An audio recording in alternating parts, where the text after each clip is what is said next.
তো নমস্কার বন্ধুরা, আজকে এখন আমাদের খাবার আছে, আজকে সেদ্ধ খাবার। তো এখানে আছে ভাত, তার সাথে আছে আলু সেদ্ধ। এখানে আমি নিচ্ছি সবজি। এটা হলো বেগুন, টমেটো, কাঁচা লঙ্কা, আলু, ফুলকপি দিয়ে একটা সেদ্ধ সবজি। তো চলো এটা একটু বেশি করে নিয়ে নিলাম, আবার লাগলে আবার নেবো, রইলো রাখা। আর এখানে আছে অল্প একটুখানি বিউলির ডাল। দেখো বিউলির ডাল রয়েছে। তো এটা সবটাই নিয়ে নেবো আমরা, ভাতের উপরেই দিয়ে দেবো সব ডাল। ভেঙে নিলাম সব খালি। এর সাথে নিয়ে নেবো একটা লঙ্কা আর একটু নুন। তো চলো আজকের খাবারটা শুরু করা যাক। সব একবারে আজ মেখে নেবো। একটু নুন নিয়ে নিই।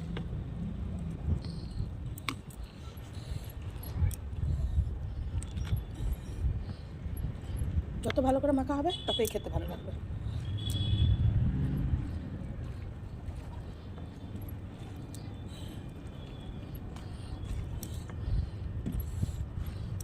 তো চলো খাবার শুরু করা যাক।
Bye bye.